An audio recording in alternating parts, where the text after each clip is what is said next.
Hello नमस्कार सभी को। और आज स्टार्ट करते हैं इलेक्ट्रोस्टैटिक्स का लास्ट टॉपिक, जिसमें हम लोग समझेंगे एप्लीकेशन ऑफ गॉस लॉ का थर्ड एप्लीकेशन। इसके पहले हम लोग दो एप्लीकेशंस को समझ चुके हैं, जिसमें पहले वाले में हमने समझा था कि कोई एक इनफाइनाइट लेंथ की रॉड है, उस पे चार्ज अगर यूनिफॉर्मली डिस्ट्रीब्यूटेड है तो उसके कारण इलेक्ट्रिक फील्ड की वैल्यू क्या होती है। फिर दूसरा समझा था कि कोई एक प्लेन शीट है, उस शीट के कारण अगर उस शीट पे चार्ज डिस्ट्रीब्यूटेड है यूनिफॉर्मली तो उसके कारण इलेक्ट्रिक फील्ड की वैल्यू क्या होगी। इस चीज को हम लोगों ने समझा था। अब जो अपना नेक्स्ट टॉपिक है उसमें यह है कि अगर कोई ऐसी रिंग हो या कह सकते हो आप स्फेरिकल सेल हो, रिंग उसका 2D फिगर और स्फेरिकल सेल, उसको समझने के लिए आप ऐसे समझ सकते हो जैसे रबर की गेंद से सबने खेला होगा, तो रबर की गेंद में जो मोटाई है उतनी मोटाई हो, अंदर से भी खाली हो और बाहर तो एयर होते ही है। अब उसके ऊपर अगर चार्ज यूनिफॉर्मली डिस्ट्रीब्यूटेड है तो उसके कारण इलेक्ट्रिक फील्ड की वैल्यू क्या होगी, उसको हमें कैलकुलेट करना है। उसके लिए सहायता के लिए हमने एक फिगर बना लिया है, जिसमें कि ये रिंग नुमा आपको चीज दिखाई दे रही है, इस पे चार्ज यूनिफॉर्मली डिस्ट्रीब्यूटेड है, जबकि ये है एक स्फेरिकल सेल का 2D वाला पार्ट। ये स्फेरिकल सेल का कौन सा पार्ट है? 2D वाला पार्ट है। और लेकिन पूरी स्फेरिकल सेल मतलब कोई बॉल है, उस बॉल के ऊपर चार्ज यूनिफॉर्मली डिस्ट्रीब्यूटेड है। अब किया क्या कि अब पहला पॉइंट जो निकाला वो निकाला कि at a point outside the cell, एक पॉइंट कोई ले लिया आउटसाइड सेल, कोई पॉइंट P ले लिया, मान लेते हैं यहां पे कोई पॉइंट लिया P। उस पॉइंट P पे हमें निकालनी है वैल्यू ऑफ इलेक्ट्रिक फील्ड। तो गॉस साहब ने क्या बताया था हम लोगों को कि ऐसी कोई भी गॉसियन सरफेस आप ले सकते हैं जिसमें चार्ज इनक्लोज हो जाए और यूनिफॉर्म हो जाए। अब चूंकि ये स्फेरिकल थी तो हमने भी इमेजिनरी एक गॉसियन सरफेस ले ली जो कि इस चार्ज को अपने अंदर इनक्लोज कर रही थी। अब इसकी डिस्टेंस हम मान लेते हैं कि ये डिस्टेंस है आपकी कैपिटल आर, और ये जो डिस्टेंस है जहां पे हम लोग फील्ड निकालते हैं वैसे ही हम हर बार उस डिस्टेंस को क्या मानते हैं? स्मॉल आर मानते हैं। अब अगर ये डिस्टेंसेस हमें पता चल गई, अगर इसकी बात करें तो ये है आपकी गॉसियन सरफेस, ये आपकी क्या है? गॉसियन सरफेस, जो कि हमने बनाई है। इमेजिनरी गॉसियन सरफेस नाम दिया जाता है जिस पॉइंट पे हमें फील्ड निकालनी है, उस पॉइंट से होते हुए एक इमेजिनरी गॉसियन सरफेस निकाली जाती है। इस पे क्या है? यूनिफॉर्मली चार्ज डिस्ट्रीब्यूटेड है, तो यहां सिग्मा होगा, सरफेस चार्ज डेंसिटी के कारण यहां पे पूरे सरफेस पे चार्ज क्या होगा? डिस्ट्रीब्यूटेड होगा। अगर हम बात करें कि इसके लिए with the help of Gauss law अगर वैल्यू निकालने का प्रयास करें तो हमें मालूम है कि भाई अगर इलेक्ट्रिक फील्ड की बात करें फ्रॉम थ्योरी ऑफ इलेक्ट्रिक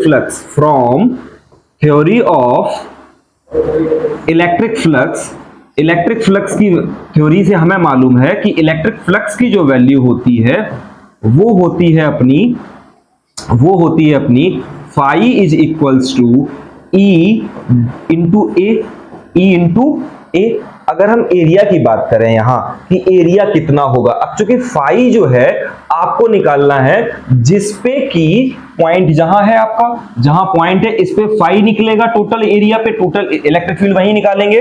तो एरिया क्या है? बाहर वाले अगर स्फीयर की बात करें जो गॉसियन सरफेस वाला है तो उसको लिखेंगे हम लोग E into 4 pi r square, E into 4 pi r square. बाहर वाली की रेडियस कितनी है? 4 pi r square. From Gauss law से हम लोगों को क्या मालूम है कि जो फाई की वैल्यू होती है वो बराबर होती है phi is equals to q upon epsilon naught. Phi equals to क्या होता है? Q upon epsilon naught. Further अगर मैं आपसे कहूं कि क्यू की वैल्यू क्या होगी तो क्यू क्या होगा? Sigma into area. Sigma into क्या होगा? एरिया। तो अगर उसी को आप लिखोगे तो क्या लिखोगे? Sigma into area of this ring, या कह सकते हो ये रिंग तो आपको क्रॉस सेक्शन में दिख रहा है, ये स्फेरिकल सेल होगी और किसी भी स्फेरिकल सेल का जो सिग्मा होगा, जो एरिया होगा वो कितना होगा? 4 पाई आर स्क्वायर। अब यहां रेडियस कितनी है आपकी? कैपिटल आर, तो वो हो जाएगी अपनी 4 पाई कैपिटल आर का स्क्वायर, 4 पाई कैपिटल आर का स्क्वायर। अब इन इक्वेशंस को बराबर कर लेंगे, ये भी फाई ई है आपका और ये भी अपना क्या है? Phi e. अब अगर इन दोनों को हम लोग बराबर करेंगे तो गौर करना क्या आएगा, इन दोनों को जैसे ही हम बराबर करेंगे तो इधर आएगा अपना फाई, मतलब देख ध्यान देना, इधर क्या था अपना फाई ई, मतलब e into 4 pi r square यहां था, और इधर कितना था अपना sigma equal to sigma pi equal to sigma into 4 pi capital r का स्क्वायर। इन दोनों को बराबर करेंगे तो ये बनेगा अपना e into 4 pi small r square is equals to sigma into 4 pi capital are square, यही तो बनेगा। अब जो चीजें कट सकती हैं उनको काट दो, तो 4 पाई से 4 पाई कट जाएगा, और इलेक्ट्रिक फील्ड की वैल्यू जो हमें कैलकुलेट करनी थी वो इलेक्ट्रिक फील्ड की वैल्यू निकल के आएगी। आपकी गौर करना, अब ये चीज क्या होगा, आर स्क्वायर ये नीचे जाएगा, मतलब सिग्मा यहां बचा।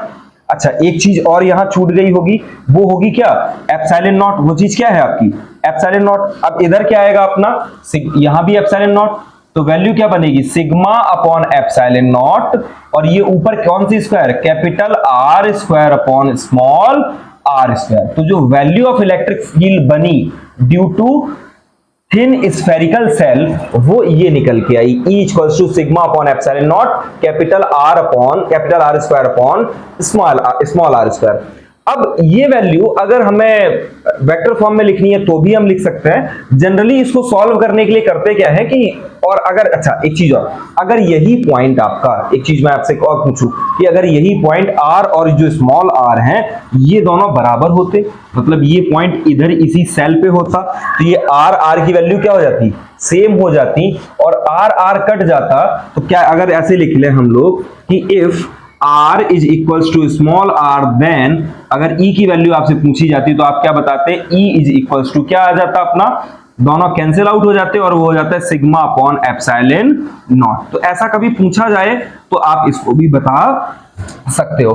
फर्दर अगर मैं आपसे बात करूं कि अगर यही पॉइंट बाहर ना होते, अभी क्या था, अभी पॉइंट हम लोगों ने कहां लिया था, बाहर लिया था, इस सेल के बाहर लिया था।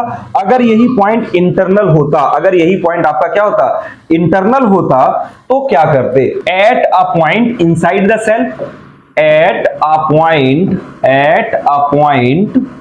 Inside the cell, at a point inside the cell, अगर कोई पॉइंट हमने इनसाइड ले लिया तो क्या होगा, इनसाइड द सेल, इस सेल के इनसाइड कोई पॉइंट लिया है, अब क्या होगा कि यहां ओरिजिन होगी, यहां कहीं क्या होगी, ओरिजिन है, ओरिजिन से ये डिस्टेंस अपनी कितनी थी, बोले कैपिटल आर, ये वाली डिस्टेंस जिसपे पॉइंट पी होगा उस डिस्टेंस को क्या लिया हमने, स्मॉल आर।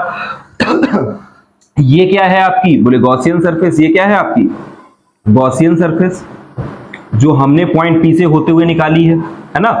और अगर ऐसे आगे बात करें तो ये क्या होगा, इस पे सरफेस चार्ज डेंसिटी सिग्मा है, यहाँ सिग्मा सरफेस चार्ज डिस्ट्रीब्यूशन है, चार्ज डिस्ट्रीब्यूटेड है। अब गौर करो, अब इसको हमें इसके लिए लिखना है, तो from theory of electric flux क्या लिखेंगे, from theory of electric flux, from theory of electric flux की बात करें तो हमें मालूम है electric flux phi is equals to होता है E into A, phi is equals to क्या होता है, E इंटू ए। अगर एरिया की बात करें, जो सरफेस एरिया होगा इधर का, इधर इनर स्फीयर का जो सरफेस एरिया होगा वो कितना होगा, तो आप तुरंत कहोगे कि वो होगा E into 4 pi small r square, 4 pi small r square, यही होगा। प्लस अब बात करते हैं from Gauss law, from Gauss law, Gauss साहब ने क्या कहा कि जितना चार्ज इनक्लोज हो फ्लक्स उसके 1 अपॉन, मतलब जितना चार्ज इनक्लोज हो फ्लक्स उसके 1 अपॉन एप्सिलॉन नॉट टाइम्स होता है। तो इधर गौर करो, फाई इक्वल्स टू जैसे ही हम लोग Q अपॉन एप्सिलॉन नॉट लिखेंगे, बट जो Q इनसाइड होगा वो तो 0 होगा, तो ये जी वैल्यू क्या हो जाएगी, phi equals to 0 as Q equals to क्या है, सिंस Q आपका क्या है 0 है। Q 0 कैसे है कि इस सरफेस के अंदर, जो गॉसियन सरफेस है इसके अंदर तो कोई चार्ज आ नहीं रहा क्योंकि चार्ज तो बाहर है, चार्ज बाहर तो Q क्या हो जाएगा आपका 0 हो जाएगा, मींस फाई की वैल्यू क्या हो गई 0। जैसे ही दोनों इक्वेशंस को देखेंगे, इसको और इसको, तो इससे ये आएगा कि E into 4 pi small r जो स्क्वायर है वो इज इक्वल्स टू 0 है। इसलिए हम लोग कह सकते हैं कि E की वैल्यू, जो इलेक्ट्रिक फील्ड की वैल्यू है वो क्या है 0 है। तो इनसाइड द स्फेरिकल सेल जो वैल्यू होती है इलेक्ट्रिक फील्ड की वो क्या होती है आपकी 0 होती है। आउटसाइड के लिए वो वैल्यू क्या होती है आपकी, आउटसाइड के लिए वैल्यू को हम लोग लिखते हैं sigma upon epsilon naught capital are square upon small r square. छोटा सा डेरिवेशन है जिसको बहुत आसानी से समझ लेना चाहिए हमें, और इसमें कोई ऐसा हार्ड एंड फास्ट पूछा नहीं जाता, और यही आपको बताना होता है कि इनसाइड और आउटसाइड फील्ड क्या होती है। ये बहुत ज्यादा नहीं पूछा जाता है, लेकिन सबसे ज्यादा जो पूछे जाते हैं वो पहले और दूसरे एप्लीकेशन होते हैं, प्लस इनमें और चीजें पूछी जा सकती हैं। तो आपको मैंने जैसे कहा ही था कि एक मिसलेनियस वीडियो आएगा जिसमें कई प्रकार के क्वेश्चन होंगे और वो थोड़ा बड़ा होगा, आपको कम से कम 35-40 मिनट 50 मिनट तक जाएगा वो वीडियो, जिसमें न्यूमेरिकल्स डिस्कस करेंगे हम लोग, प्लस ये मिसलेनियस जो क्वेश्चंस हो सकते हैं, जो बन सकते हैं, उनका डिस्कशन करेंगे। तो तब तक आप लोग मेहनत करिए, तैयारी करिए, इसमें जो लिंक दी हुई है उस पे आप न्यूमेरिकल्स होंगे, उन न्यूमेरिकल्स को ट्राई करिए और पढ़ते रहिए। जहां भी समस्या हो मुझे कमेंट करिए, आप बताइए, और चैनल को सब्सक्राइब करिए, शेयर करिए और फॉलो करिए। Thank you.